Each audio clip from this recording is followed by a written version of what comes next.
Welcome in to Wake Up 502 After Dark. This is your boy Raashaan Myers coming to you from the palatial home studios of Wake Up 502, joined by my two main men. Of course, the producer with the most, Mr. Roman Kelly, Romy Bean. Roman, how you doing, brother? Doing great, doing great. Excited to be in here. Got to make sure we've got this music cut off and not playing. I don't know if you guys are still hearing it. I'm still hearing it. Oh, really? No, Countdown music. I'm good. I hear, I'm good. I'm not hearing No anything, so I music think on it's this good. end. Must just be Oh, me, yeah. No, but I I'm doing think well. I'm it should. excited to recap a little bit of Eastern Kentucky and preview a little bit of James Madison and talk that shit, fellas, because this is the airways that we can do it on. Absolutely, and we're going to be announcing a new award tonight. As you can see, we got the graphic up there. I was going to keep it a secret, but I guess we're going to leave it on the screen. It's going. If it was a secret, the secret is out. But we wanted to do something special this year, of course, for honoring the late great Joe Kelly. At that boy is good, of course, on Twitter and X. You guys know him, you love him, um, and we wanted to do something special for Joe, and we wanted to do something to kick off the Cardinal athletic season the right way. So we thought there would be none better to be able to do that than to announce the Wake Up 502 That Boy Good Player of the Week, and we're going to basically give this award out every week to the most outstanding player for the University of Louisville football and basketball games. We're going to do this all year. So, of course, during football season, we'll have a football representative. During basketball season, um, we're going to do a basketball representative. So, once it gets to football and basketball season combined, fellas, what you think? I figure, we'll probably end up doing two awards, a week. Do one for basketball, do one for football as well. So, this is a great way to, highlight all of the great athletes and all the great things going on with with the big time sports at the University of Louisville. And it's also a way to memorialize our boy Joe Kelly, and, just know that he is gone, but definitely not forgotten. So he's going to be a part of this show and continue to be that, a part of the show for years and years to come. So, I'll let you go first, Haven. Well, I guess I'll go first. Yeah, man. I'm excited. all right, well, the, This is what happens when you're streaming in the car. yeah, I'll go first here. yeah. I love. Oh, there he goes. There he goes. There he He's is. back. You checked So, out there, Haven. Hit yeah, us so with it say that again. again. Hey, Oh, no, you sound like Bumblebee from the Transformers right now. You can make more sense of Bumblebee. We'll Oh let man. Haven get to a better spot. let me do this. Is this That There you is better? go. Turn, better. turn turn the camera off. Yeah, you ain't got your suave picture, but I think we can hear you. Try it again, hey. All right, is this better? Yes, that's definitely better. All right, good deal. Good deal. So I'm excited, man. So you know what? Let's kick off this conversation, man. Talking about EKU and Louisville, man. Last week, the brawl for it all, the battle for Kentucky. Probably the top three teams in the state went at it. Yeah. No, it Haven, top you three. just got to ask the question, my man. We're live streaming. We're live. We've got to stick to it here. We're announcing something right now.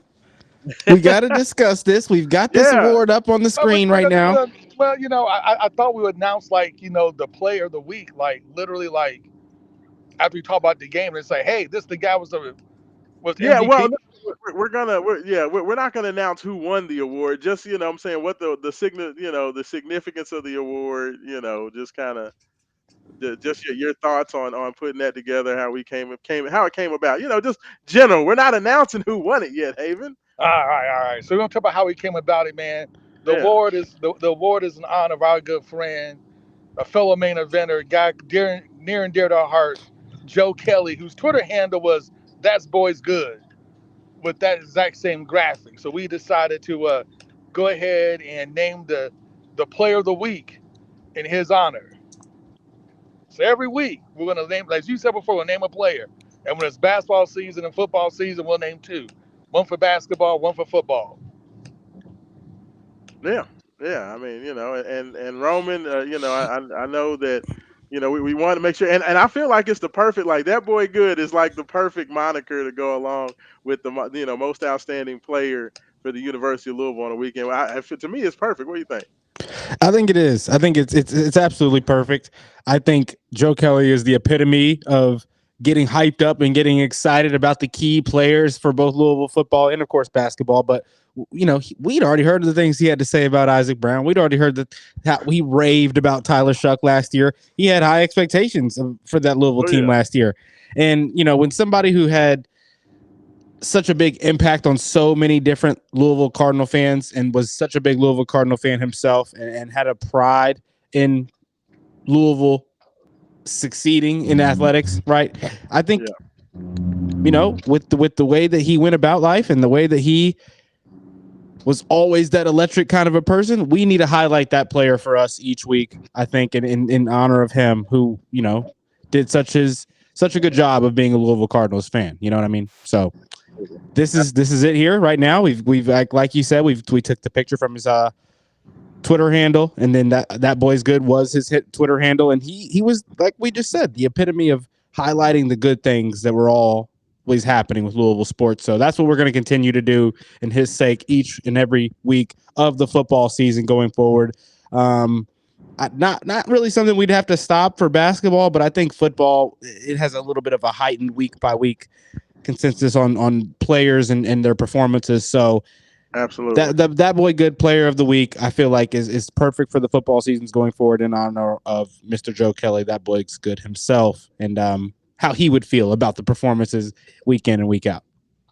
Absolutely. No, I mean, and Joe was all about aggressiveness. Joe was always talking mess. He was talking crazy. He was unapologetic, and he was always going to say what was on his mind. So, definitely the players that, pretty much exemplify that type of aggressiveness is going to be a big part of, the selection of who gets that on a week by week basis. And we'll make sure we push this out to all our social media channels. And it's going to, we're going to make sure that tag the players. It's going to be like an official award. So the players are going to know they get the award. The university is going to know that the award is coming out. So we wanted to do it big, and we wanted to do it right, which is why we took a little bit of extra time this week. But we wanted to make sure we got it out there, and we will announce the first winner of that award a little bit later on.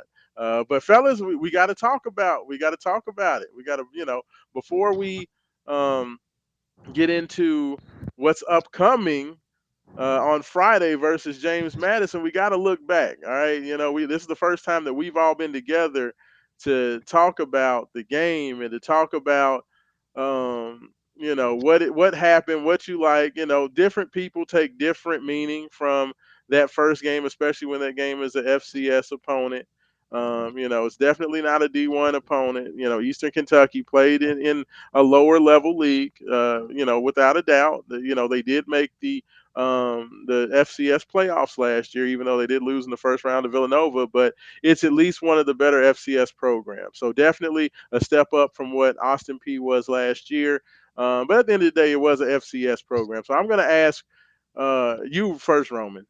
Just do you think, because there are some people that say they don't take anything out of the game. Some people say that pretty much I've heard the announcement I've heard from a lot of fans and from a lot of people, media members, like the folks that really don't take anything out of this basically kept, if there were players that they liked, they still like those players. If there's players that, or situations they didn't like, they still didn't like it regardless of the outcome. Roman, do you think you can actually see things that you think are going to foreshadow what the rest of the year is going to look like? Do you think people that we can get something out of what happened last Saturday? Yes and no, right? I Okay. think I think you can't ignore penalties against an EKU squad, right? If it's happening against DKU, I have reason to believe it's going to happen against everybody unless it gets emphasized, fixed. Everyone's on the same page about why it's happening and what needs to happen to make it better. Yeah. But at the same time, week one of the season, a lot of new pieces getting into to more playing roles, guys becoming more important, guys going into leader roles, a lot of shifting parts, even with the continuity we've been able to have. There's still been a lot of shifting. I think that you could take away some things, but you can't take away you shouldn't put too much emphasis on anything. Right. I think Yeah. Miller Moss being able to look comfortable in the pocket, things that you would want to see at any level, at any point, any drill, in any stage of playing football, that's a must to be an elite player at that position, right? Miller Moss did a few of those things. Um, Isaac Brown, it looked like he didn't miss a beat from the last time we saw him on the field. It looks like he's improved at every quality that we felt like he had high qualities in. Um, but the offensive line's going up against talent on that defensive line that you can't really say is going to be subject to judge because it's going to change. Right. It's going to be better talent. Same on Right. the flip side. You're going up against an offensive line like Clev Lubin. Yeah, he looks great. Can he go look great up against this James Madison offensive line that unfortunately I don't think is going to be significantly better than EKU's, and there's still Yeah. not going to be a lot we can take away from just that little one aspect. But can you go do that against the Pitt offensive line, right? Against Right. those real big bodies. We're still not going to be able to know that. That's a player that was. We've got guys that are coming in from places that they played at a high level. Can they come play at a high level against ACC talent? That's the one issue about playing these kind of games early on, Raashaan, is that you can't judge certain things, right? But players looking comfortable, players knowing where they're supposed to be, players running crispy routes, player skill player positions not holding, right? Those are all things that it doesn't matter who the opponent is. You can get those right on your own. So you can take Yeah. away those things, and those things that do exist on the football side as well, right? Just the tenacity, the ability to go hard every single play, right? You can take away that stuff all looks good. So, but you don't want to take away too much and get yourself disappointed either, right? Because Yeah. then first time you get your ass kicked, you don't understand where it's coming from, right? The What first time happened? Kevin Yeah. Jennings comes out to town and runs for 60 yards up the gut for a touchdown, you're like, what the fuck? And now, you didn't understand why it was coming, but now uh, that's that's why you don't make any drastic statements on what the season's supposed to look like from those first couple of games against these kind of opponents.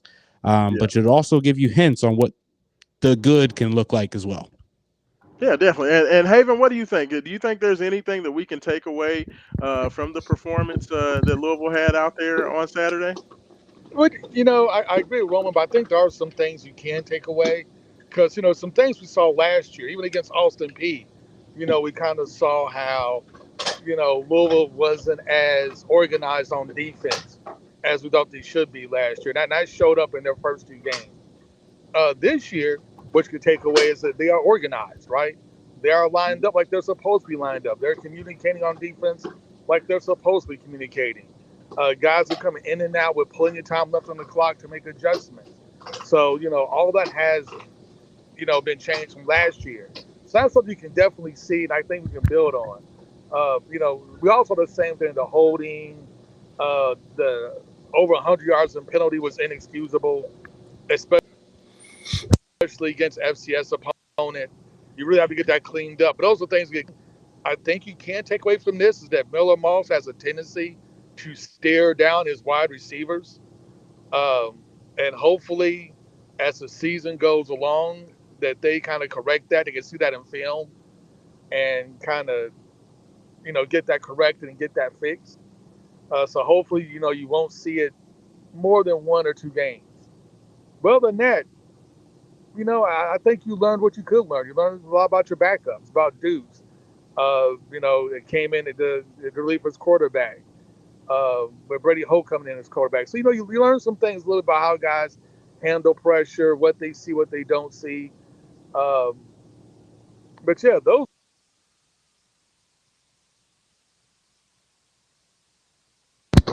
Oh well, there we go. Well, We hey, lost you there for a second. yeah, I think we may have lost here for just a second, but no, I'll say this is that I feel like you can take some things out of it, but like you said, Roman, you can't really judge anything on the lines offensively or defensively because that's always gonna be a mismatch. That's why I think that what I'll call it is the 7-on-7 skill sets, the stuff that you would see in a 7-on-7 passing tournament, whether it be, you know, the running back making moves, making guys miss, getting into the open field.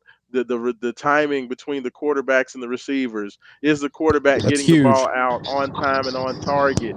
How quickly is Miller Moss disseminating the information to figure out where he needs to go with the football? Is he getting the ball out on time? Is it on target? Those types of things are the things that I can look at. And then I think defensively, like you said, Roman, it's about just everybody looking like they're on the same page, and are guys in the right places. When the linebackers are covering and rolling up, are the right guys filling in behind them to ensure that there's not a bust in coverage.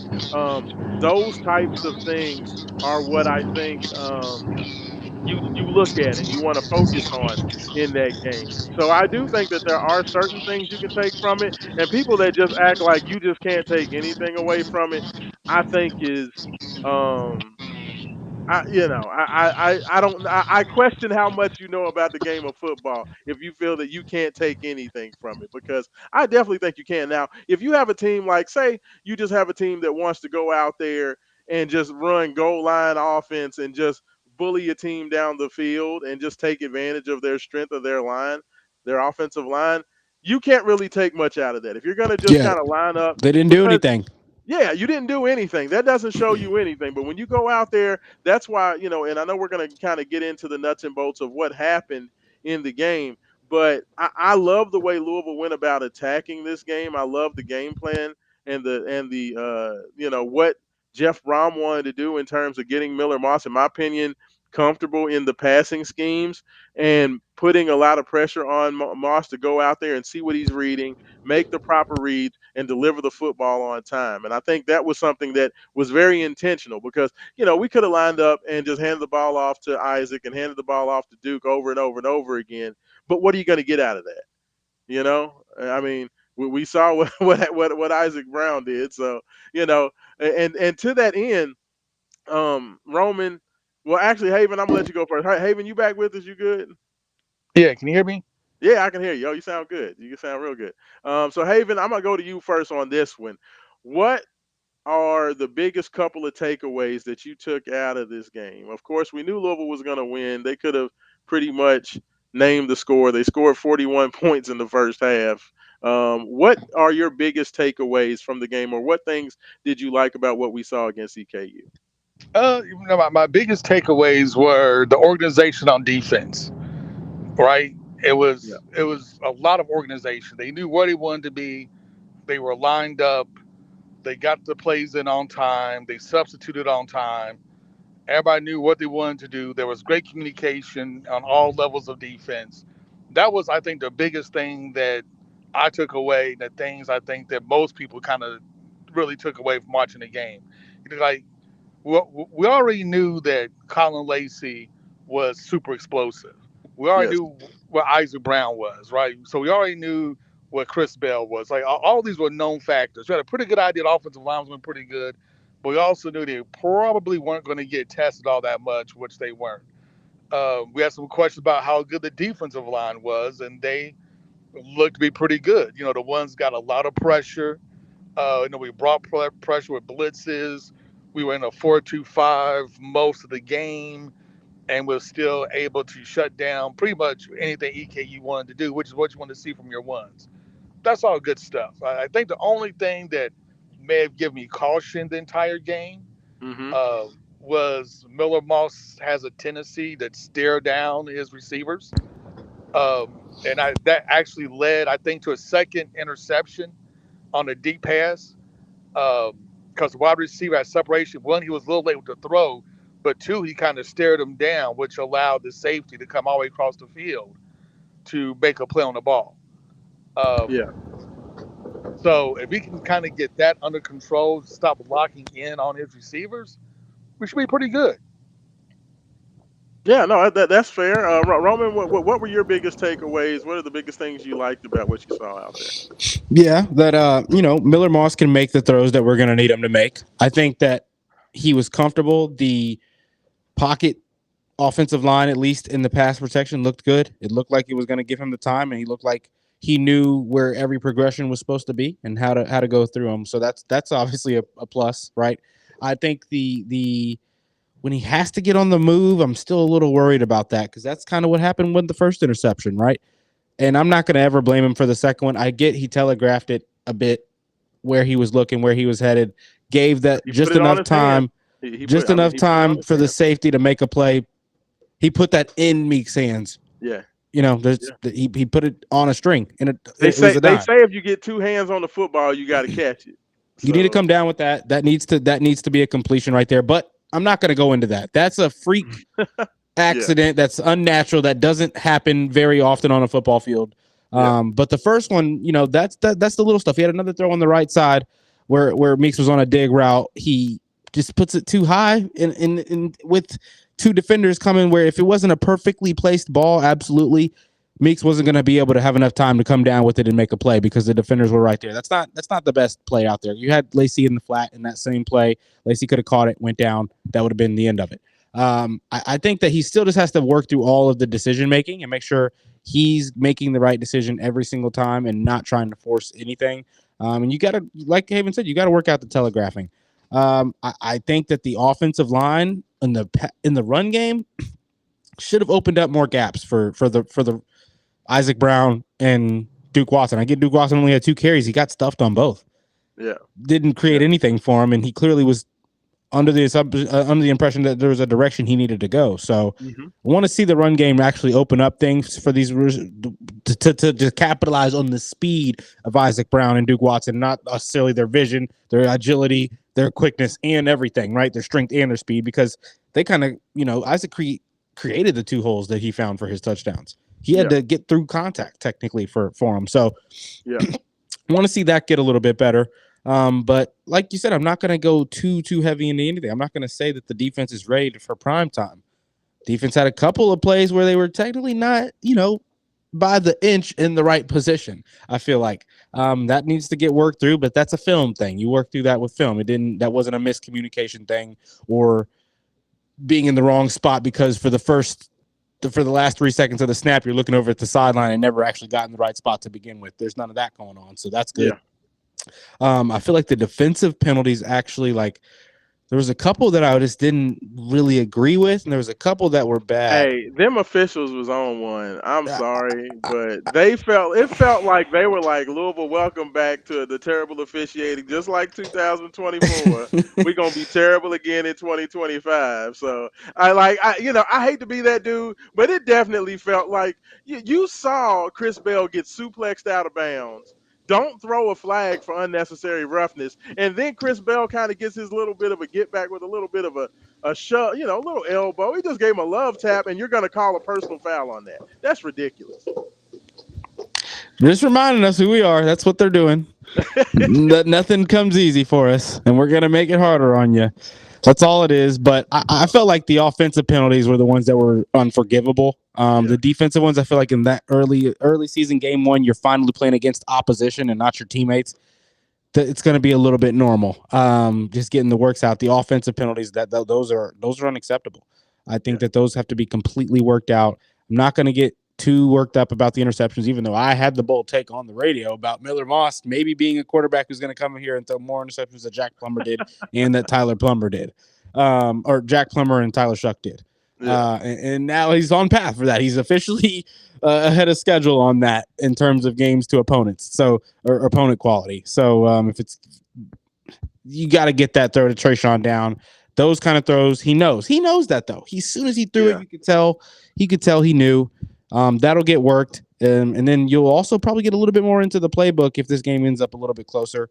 The playbook wasn't too extravagant either. The fact that they no, were able to handle no, business with super basic out routes every time they were basically throwing the ball, a couple different post routes. They didn't do anything too extravagant. They had the one jet sweep for Lacey, which they didn't get a gap, and he still found 4 yards. Like they we just were too athletic for EKU at that point, and the defensive side was their more athletic side.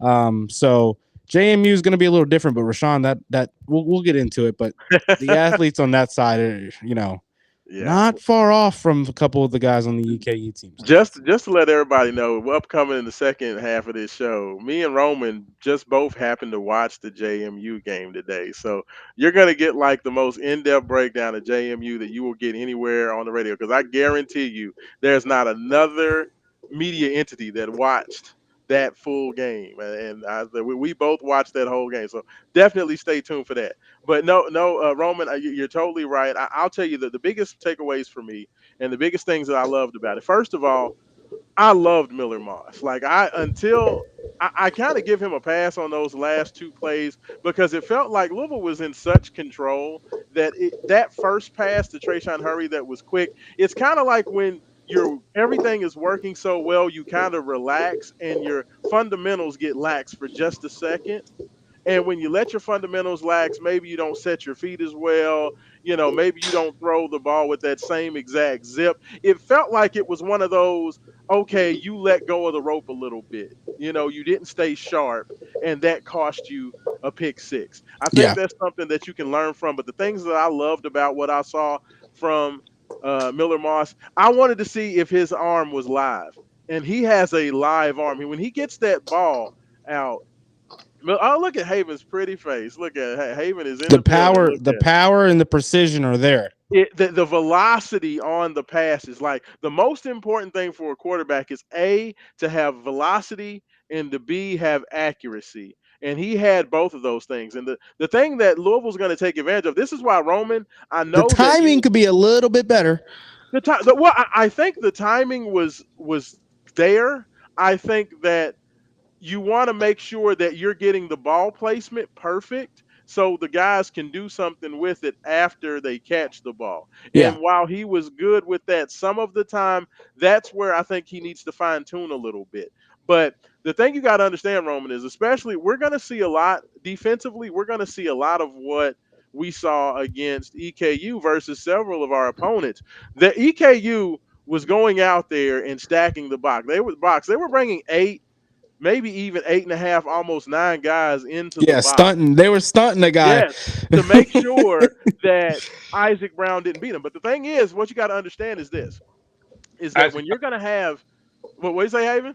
Isaac Brown still beat him. Yeah, Still beat right, him. right. With that, but see, the thing is this, okay? If you're going to set up your defense that way, what defenses do? If you're going to bring eight or nine guys into that box, basically your two corners or your corner, your safety, however you're going to defend any of the receivers, you have to have those guys pushed back 10 to 15 yards because you can't get beat over the top because everybody's so close to the Touchdown. line of scrimmage. Touchdown. So what you saw out there with Miller Moss making those quick passes, we're going to see a lot of that because those guys got to play off. And if you're going to play off, then we're going to throw the ball. It's going to be an extension of the running game. We're going to get the ball out, throw it that 3 or 5 yard pass, and let Chris Bell work. Let Colin Lacey work. Let Antonio Meeks work. Let Chris Hughes whoever looked out like there. he was ready to Chris work after the Hughes. catch. Like, so you're gonna see a lot of that. Like, I know that a lot of people think that Louisville's gonna become this kind of, we're gonna run the ball 40, 50 times. I don't think that's the case. I think that Louisville's still gonna throw the ball a lot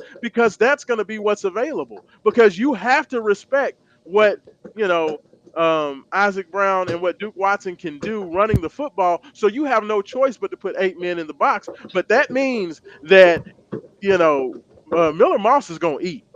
All of our receivers are going to eat. I think the backs are going to eat as receivers as well, Rashawn. I mean, Absolutely. you saw Kiwan. Kiwan got the one that got called back. He Yes. slammed into a guy, made the next guy miss, and he was gone. And Our he top caught three that in the running flat. He backs caught that are in the dump off. receiving threats. Yeah. Like now that Duke Watson, because Duke Watson wasn't doing anything in the passing game last year, and this man made a catch up the sideline on that wheel route as good as any wide receiver on the team. So if he can do that, we already know what Isaac can do. He did it as a wide receiver, out in routes last year as a receiver out of the backfield. And now that Keywan Brown and Duke Watson are there too, I don't know how you defend this Louisville offense with this many weapons. Like all of those guys looked very sure-handed. Everybody looked like they knew where they were supposed to be. I liked what I saw from the tight ends. What we saw from Jaleel Skinner, even though Skinner only had a couple of catches, that one catch where he makes a little wiggle move and gets around the outside, gets like a 15-yard completion. To me, Miller Moss looked very comfortable, and with the velocity he puts on the ball, Louisville's going to have an opportunity against just about anybody to put up a lot of points. So I saw everything I needed to see. I think the biggest thing I'm excited about, I already knew that Isaac Brown was that man. So 6 carries, 126 yards, 2 touchdowns. Isaac, we already know who Isaac is. But what Duke Watson showed me in the passing game, what I saw from the glimpses of Jaleel Skinner, what I saw from Chris Hughes, what I saw from Antonio Meeks, those were the biggest things I like offensively. And Haven, you said it, defensively, I just like the fact that the defense, everybody looked like they knew where they were supposed to be, and they rallied to the football. They played aggressiveness. They played together. I'm gonna tell you what. The one thing where I never believe in addition by subtraction. So the fact that Ashton Gelati's gone, the fact that Quincy Riley's gone, the fact that Corey Thornton is gone, and all three of those guys are made 53-man opening day rosters. I don't think that Louisville is better without those guys. But the one thing I think having those guys gone, it really feels like Ron English had last year. It was kind of one of those things. Hey, everybody, let's just stay back and play zone. We know we got this beast in Gelati on the line. We're gonna let Gelati. We're gonna move him inside. We're gonna move him outside, and kind of let him do everything, and just trust he's gonna get it done. And we're gonna be really passive with everybody else. That whole thing has changed. That whole defensive scheme was different. Everybody was more aggressive. Everybody was engaged. Everybody had a job, and they're doing it. And I know it seems like a weird or a simple thing to say, but I think the fact that Louisville's going to play more team-oriented defense, I think they're better for it. Go ahead, Haven. Yeah, I agree. I agree. It'd be interesting to see like how they react and how much pressure we can get against better offenses, with bigger offensive lines, more athletic offensive lines. That's gonna be interesting. But the basics right now are there, which we didn't see last year. Even against Austin P and our little tune-up games, you still saw communication issues and things of that nature. Now that's all taken care of. Now I'm gonna be interested to see is like how talented are these guys really, Yeah, and I mean, we'll find out in the next couple of weeks. no, absolutely. But and like even the pressure schemes, the fact that Louisville was bringing 5 or 6 guys almost every snap, which is something we didn't see. Louisville was pretty much only bringing 4.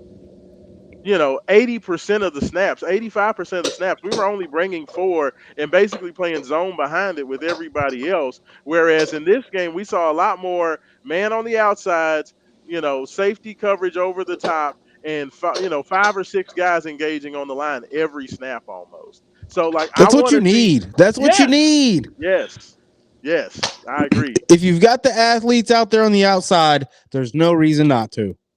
Yeah, I mean, if you believe in the speed of your team, you believe in the athleticism of your team, you need to go out there and say, "Hey, cover. We're gonna get there because we're gonna bring 5 or 6. So we're not gonna let that quarterback just stand back there like a statue. You have to be able to defend your man for 3 to 5, 6 seconds tops. Can you do that? Can you hold up for 5 to 6 seconds? If you're the athletes we think you are, Jabari Mack, if you are who we think you are, Johnson, Rodney Johnson, yep. Rodney Johnson, if you are D'Angelo Hutchinson, if you're the guy in the middle at safety, if you are who we think you are, you should be able to hold up. Same thing for all of those guys. Antonio Watts as well. You should be able to hold up and do your job for 3 to 5 seconds. And Roman, I don't have a problem with that. I agree. I agree 100%. I think you have an emphasis now on the ways in which when you do that, what can beat you. Late QB runs is about the one thing that can beat you, or insanely fast receivers, right? I think we've got the Yeah, speed now from what I saw. I get it's going up against DKU receivers, so I'm not going to be certain yet. I can't be. yeah, And I'm not going to be able to be fully certain after a JMU team, but they do have a couple more guys that are going to be able to be explosive for in the passing game. They're not going to have the time though. So if this defensive line looks the same way, I think that the key the key to our defense this season is going to be not having to rely on the secondary, and you do that by sending pressure, yeah. and your linebackers knowing exactly where to be, knowing how long you run your zone in the middle, how long you wait to shadow and stuff. You as long as we don't get beat up over the middle, I love exactly what we're doing right now defensively. That is the one issue though is when you send this many, Raashaan, you have one less guy out there to in the zones at least to be some to a placeholder in the middle to deter a quarterback from going that direction. Now we have to have the coverage, but we Well, should. We've hey, got and the I tell you pieces. what, the linebacker depth was much better. We saw pressure, but we saw the linebackers make sure they're getting good depth so they're not getting beat. Because the biggest thing is we had our safeties or defensive backs, you know, 15 yards back, usually 15 to 20 yards back, and our linebackers were right up on the line, and that left a big void in the middle of the field. And teams would just kill us in the middle of the field last year, over and over and over again. Or if that quarterback broke contained, there's nobody in the middle field, so he's not getting touched until he's 15 or 20 yards down the field. So like those little technical adjustments that looked a lot better, it at least gives me hope that it's going to be better. And that's all you can ask for. I think that what you saw in week 1 versus an FCS opponent, I don't think you could have been. Yes, you don't like the fact you had 2 cheap interceptions, and yes, we got to see Vito Tisdale run one into the end zone and act like a jackass. But you may not like that, but at the end of the day, I think those 2 plays were immaterial to what you can take out of that game. It's just one of those fluky things. Football is a weird sport. Weird crap happens. So I'm okay with that. As far as any other concerns, like I'll start first with this one. Just my biggest concerns to come out of it. Um, for me, of course, like you said, Roman, cleaning up the penalties. I think that's just going back because I think there was at least 5 or 6 holds on wide receivers, either in kick return situations or blocking downfield. And I think that's just more of a, hey guys, make sure you're not grabbing on the outside of the shoulder pads. Keep them in close in the middle, and if they get away from you, let them go. Like, because our play, we got playmakers. Trusting your guys to do, make the play. You did your job. You had your hands on them as long as you could. Then just let them go. I think that can be cleaned up. The only other thing that I have not necessarily concerns with, but I don't really know what we have. That's in the special teams. Not necessarily with the return game. I think the Colin Lacey's great. I like what I saw in the kick return game as well. But punting, I don't know. Punting didn't really show me anything. That looked tough.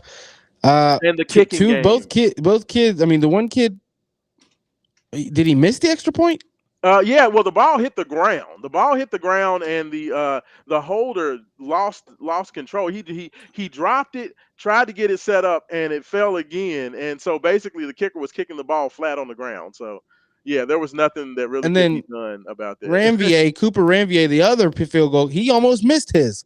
Yes, yeah, they were both kind of like right inside the right upright. So like those are like my biggest questions are, let's clean up the penalties, but what do we have in the punting and kicking game? I don't really know. So Yeah, the one those are punt was probably my biggest terrible. questions. Yeah. Yeah. Any other concerns for you guys and takeaways before we get to the announcement of the inaugural play that boy good player of the game? Like I said, the only bad things I can think about, you kind of brought up some with the kicking game, the punting game, of course the holdings. You would like to see your defense at least turn over EKU at least once or Fair. twice. Uh, so not getting any turnovers may not be the biggest concern, but something to keep in the back of your mind that we did not get any Didn't We were turnovers force any saving them. and we turnovers. lost. We were saving them for James Madison, Haven. Yeah. Hey, but I tell you what, but they were Hopefully, going 3 and out so fast. I mean, they were pretty much shutting their wad off. So like literally, it was like 3 plays and you're punting.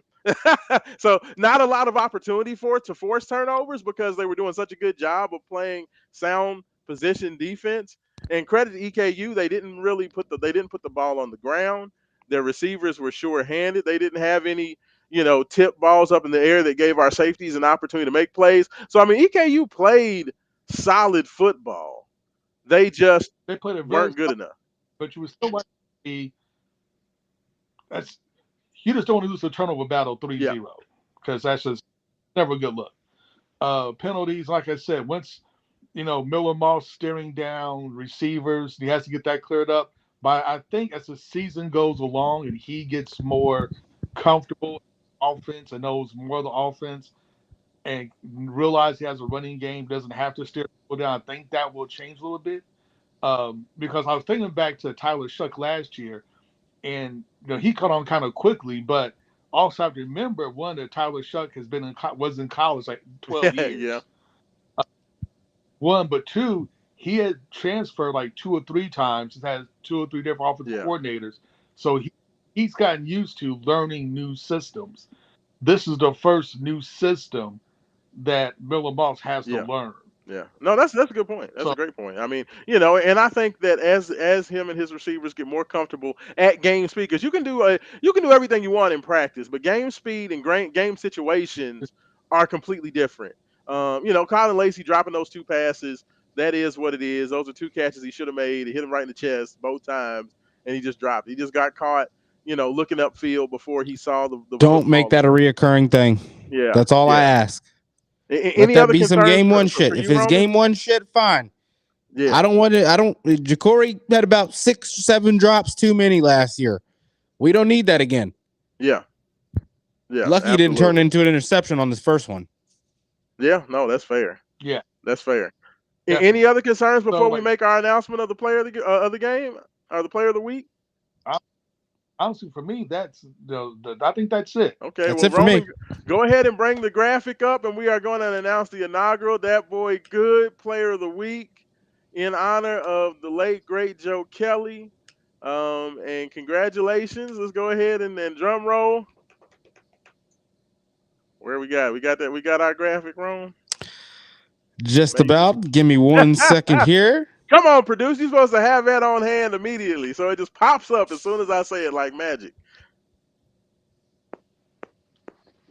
There we go. Congratulations, Isaac Brown, the inaugural Dat Boy Good. Wake Up 502, Dat Boy Good Player of the Week. There was a couple of different ways, fellas, we could have gone with it. With Colin Lacey was definitely up there, considering that Colin Lacey had the second longest punt return in the history of U of L football, 204 all-purpose yards. He was outstanding. Clev Lubin, we discussed that as well. Clev with two big sacks, including like a water boy hit on that first sack. It was unbelievable.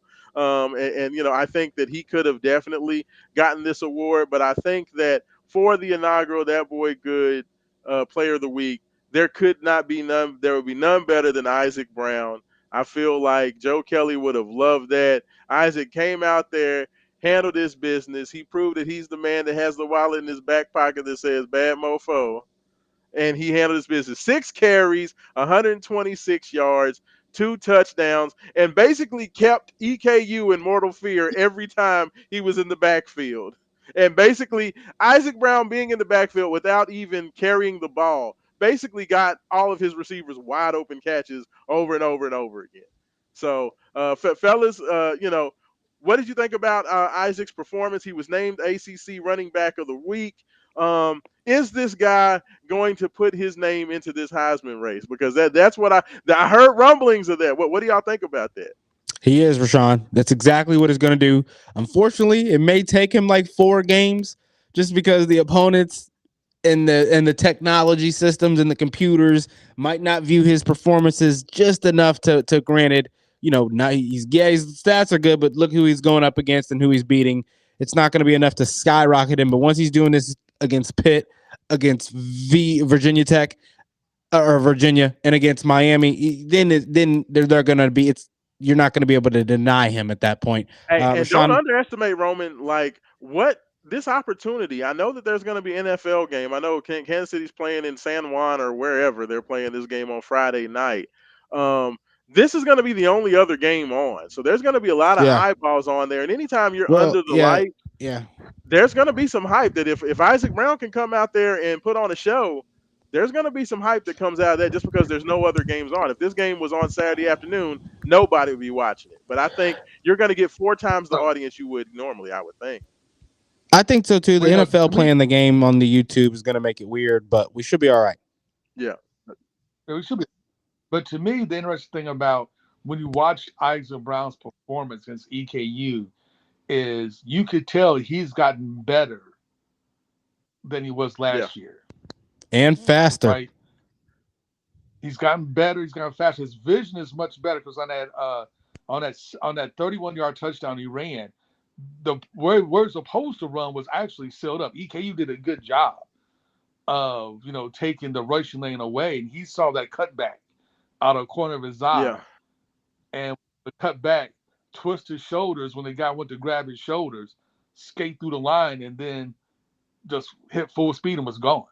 Hey, and I tell you what, man, the second one, the 65-yard Roman, when he made, because he first, Isaac kind of stumbled at first. He makes the jump cut, and then it was like a matrix move. The dude was going full speed, but running like sideways to get, to clear his path to get up the field, and he was gone. But it was so weird because he was going full speed, but he wasn't going straight ahead. Does that make sense? It He was he like some Matrix shit. Like, like he was at the NBA draft combine doing his side slide or something. yes, yes. He was sprinting. He like evaded it. He It got a looked hand. They like got a Lamar hand on him. Jackson. It looked They like got a Lamar hand on him. Jackson. He Yeah. turned his body to make that hand be basically powerless to stopping him.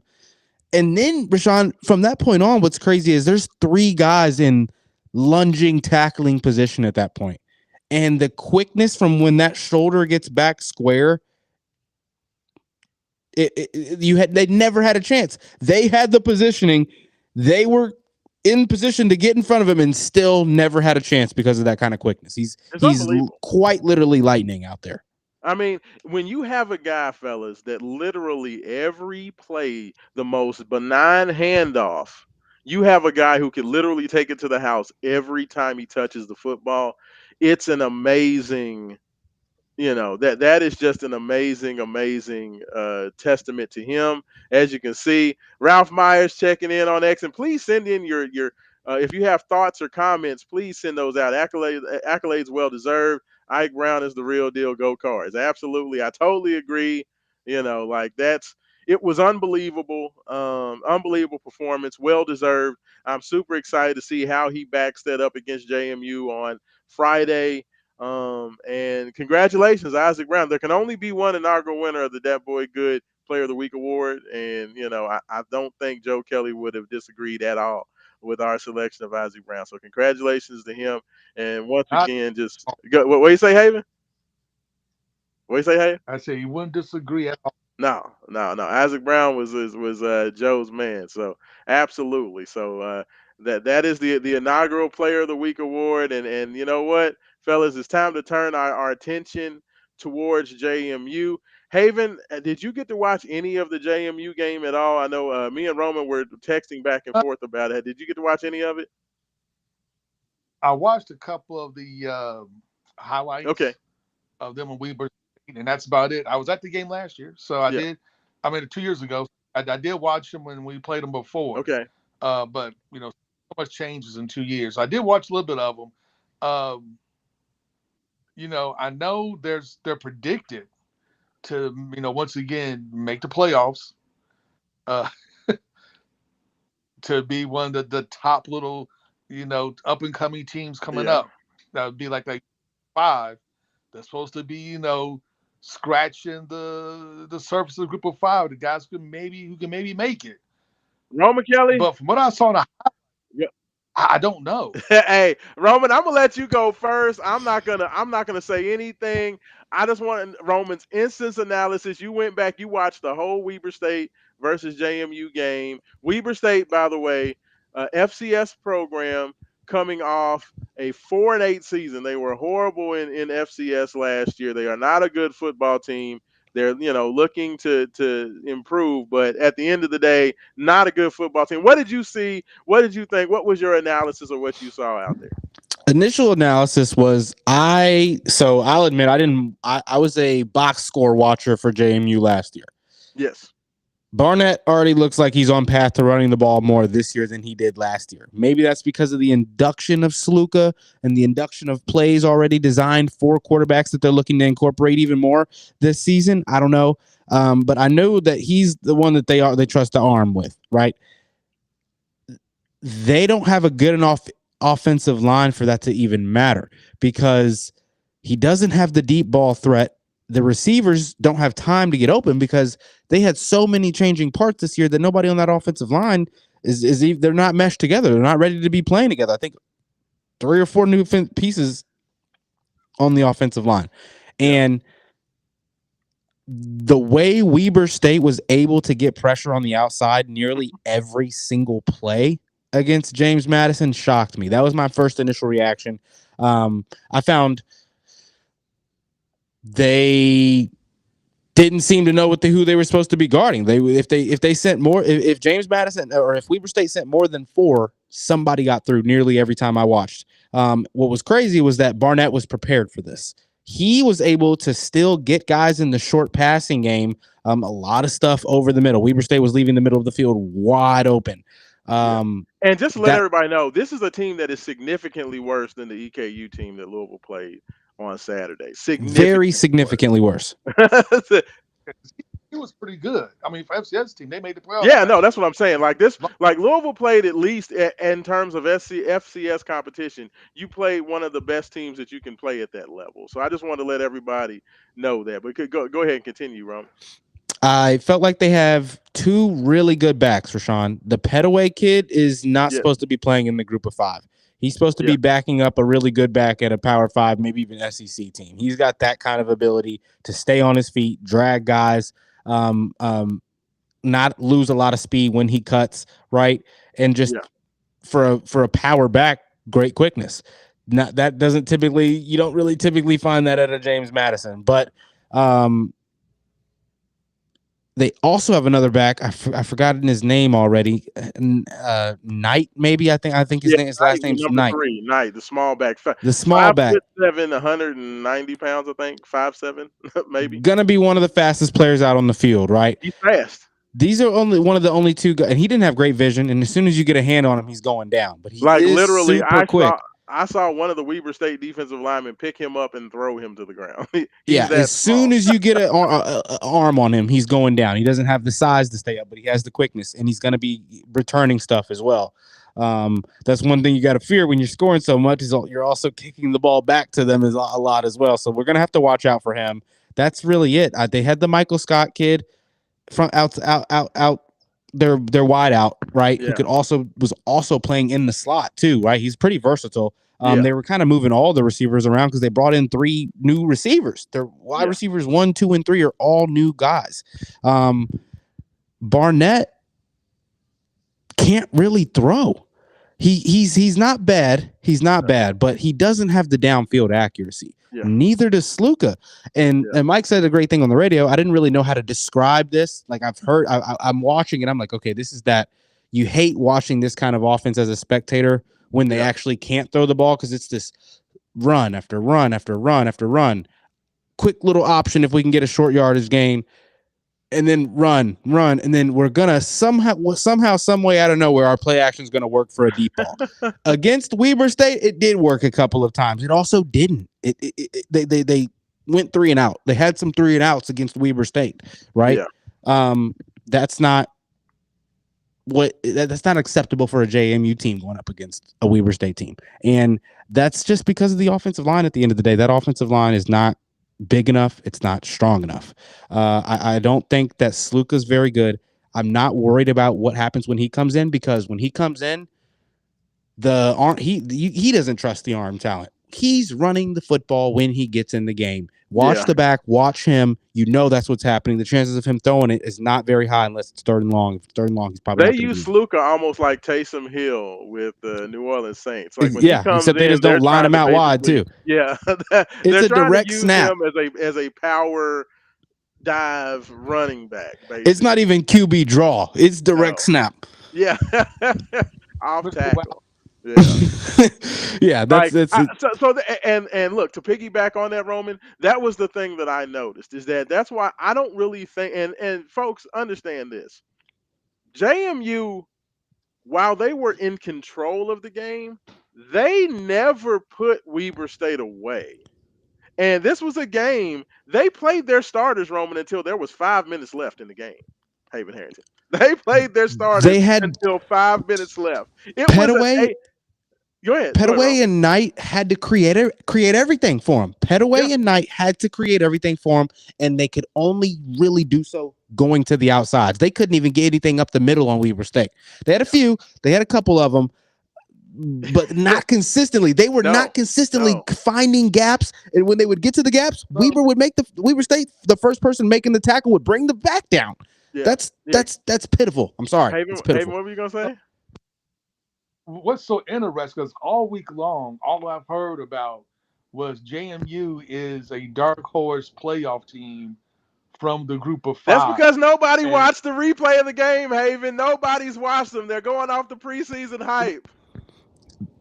I kept hearing that, but when I watched the highlights, I was like, The touchdowns look pretty. Go watch the three and outs. It's some ugly stuff.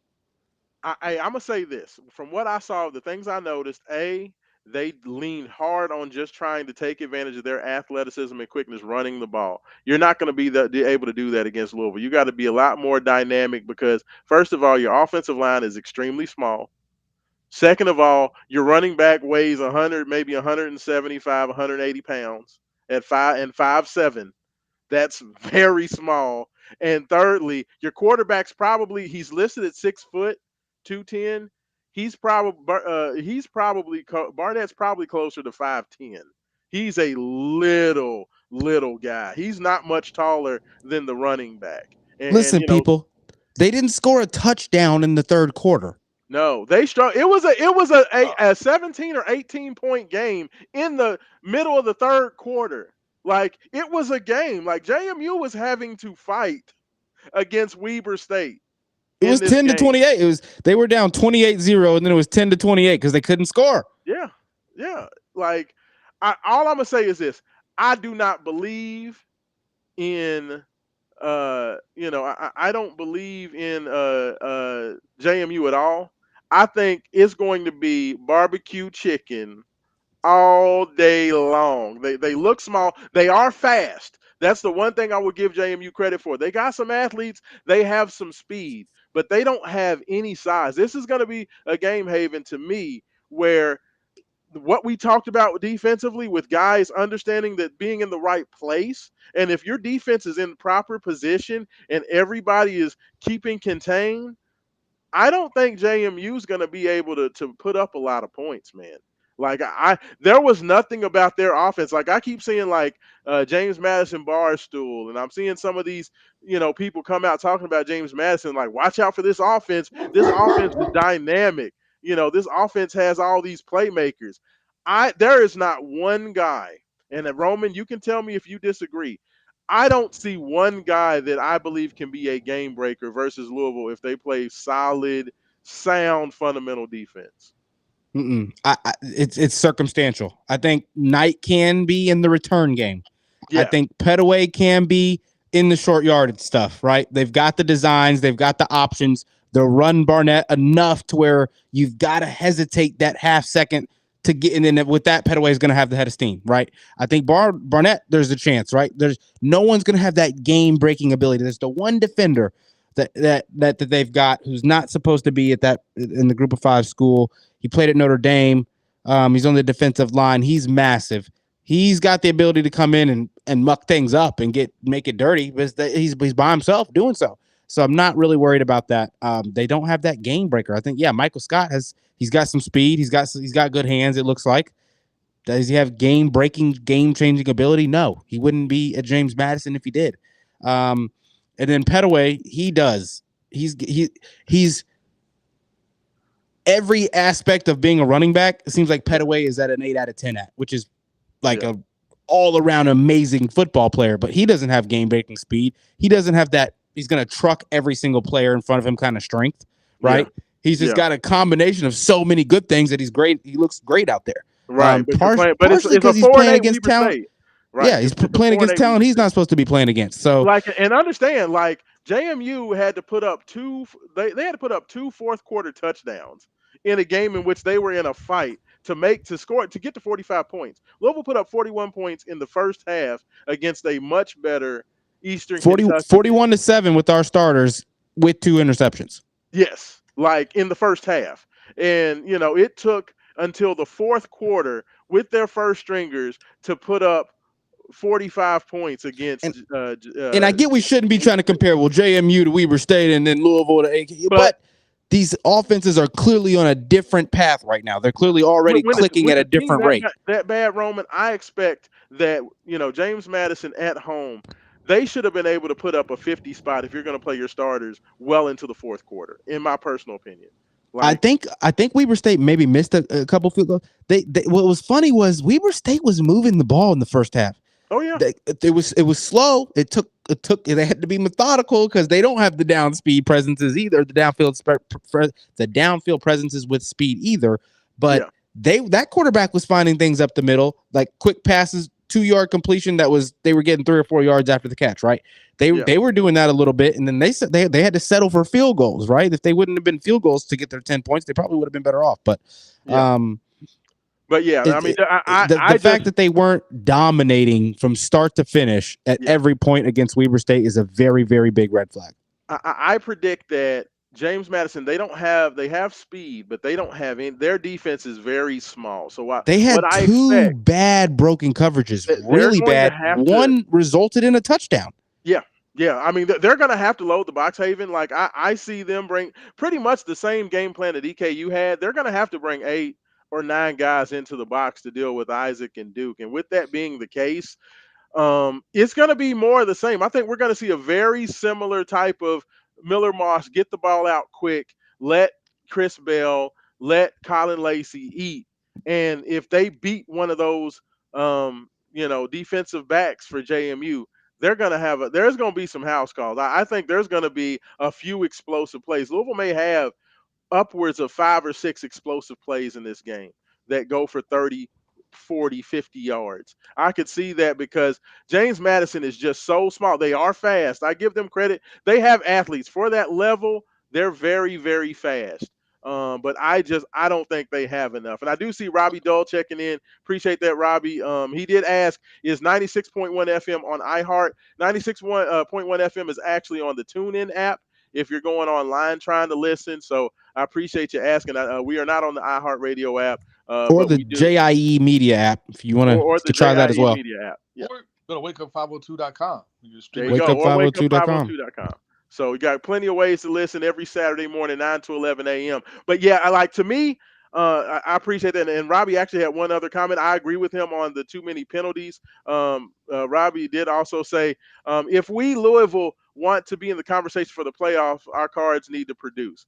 I agree. Like to me, if you are a playoff team and you guys can tell me if I'm wrong, you need to go out there with what I saw against James Madison and Weber State. What I saw last Saturday, Louisville should go out there and handle business. I'm expecting, like, I know a lot of people talked about this early. I'm expecting a 2 to 3 touchdown win on Friday night, tomorrow night. I just from what I saw, I think Louisville's on a completely different level. What do you all think? I mean, like I said, I just watched the highlights of their game, but I agree.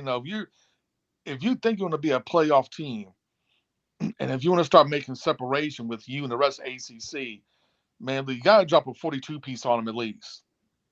Like, Haven, what I want you to do is go on tonight when you go snuggle up in the bed in your snuggie. I want you to go get a warm cup of cocoa, put on the ESPN app, and just watch at least the first half of the game, the JMU Weaver game. Like you'll see what I'm talking about. If you got time, go ahead and do that because I think it will. Anybody who has not watched them, and like I said, ain't no this. We are probably 100% of the media people that went out there and watched that whole game. Me and Roman, uh, go out and watch it. You will not come away impressed with James Madison. There's a lot of hope in what people expected for them to do this year, but yeah, I'm you know, just not seeing it. actually, I feel bad because rather than watch JMU and Weber State, I actually went back and started watching Pitt and Duquesne instead. You watch Pitt and You're thinking too Duquesne. far ahead, Haven. That You game know, was 61 to nothing. Like hey, they did exactly what JMU should have done to Weber State. know what? I just wanted to see what they got going on.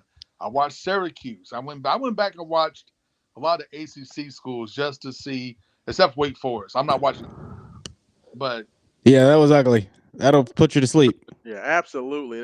You could not pay me to watch Wake Forest and Kennesaw State, bruh. Absolutely not. 176 people plus the three that we've got on the YouTube right now, about Wow. 180 people total in here. Shout out to you guys listening live, Definitely. listening to the Wake Up 502 After Dark show. Fellas, Hey, I've got to ask, don't Haven, forget we'll start with you. subscribe to us on YouTube. Main Event There you Sports. go. Subscribe, like, comment, share, send it to your group chat, Please, send it to your mother, send please it to do. your grandmother. She needs to be watching this as well.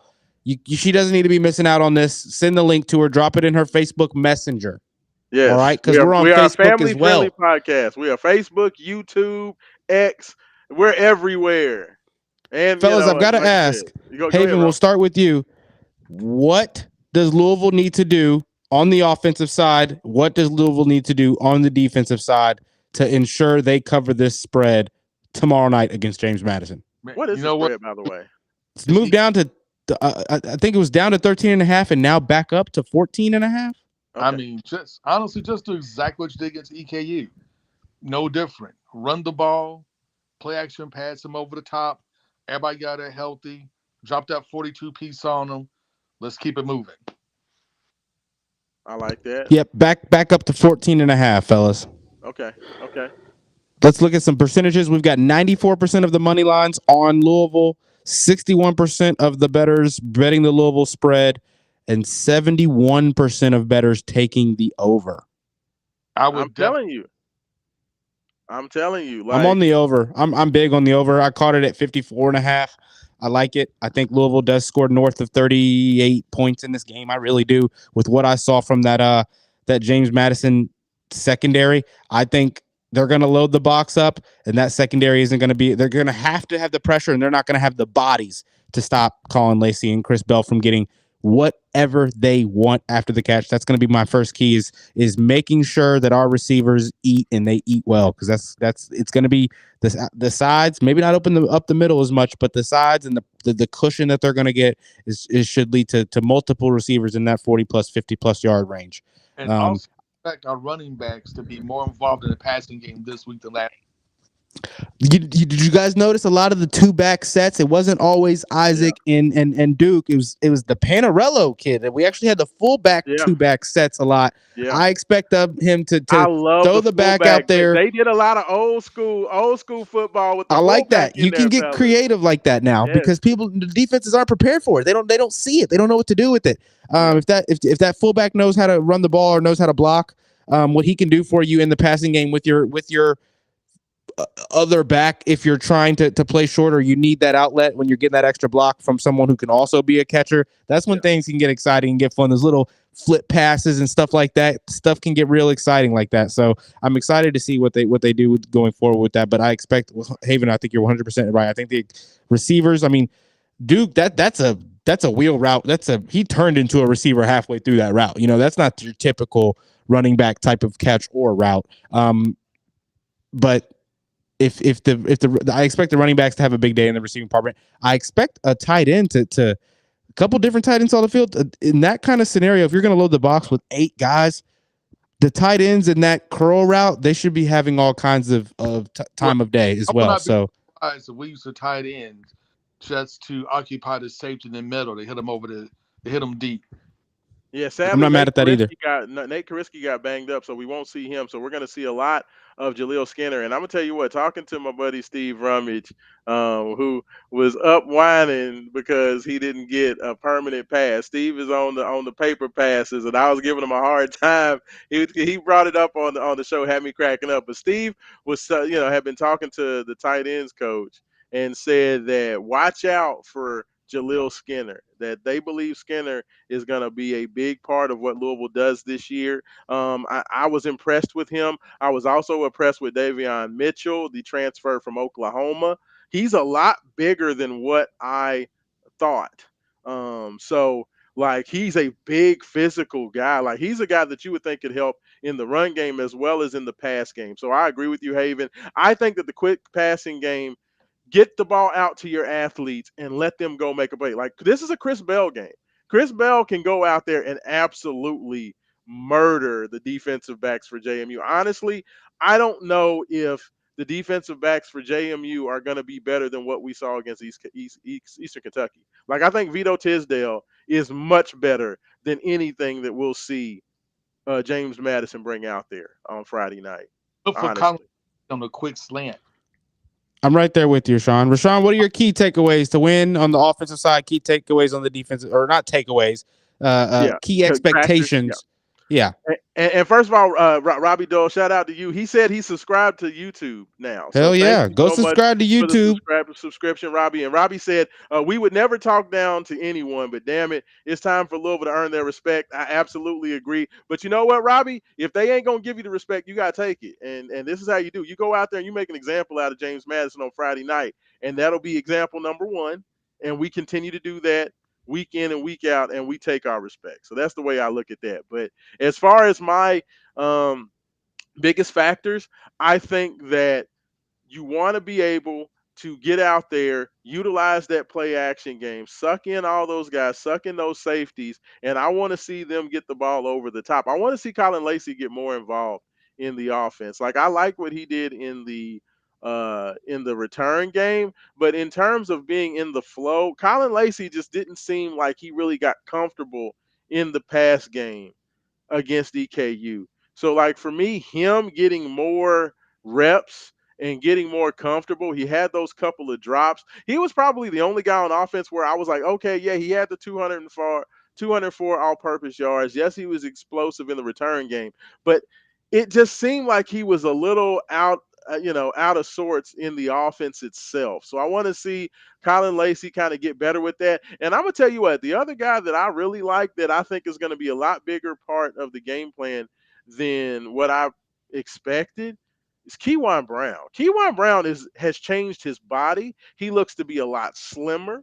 He looks a lot faster, and he's playing hungry.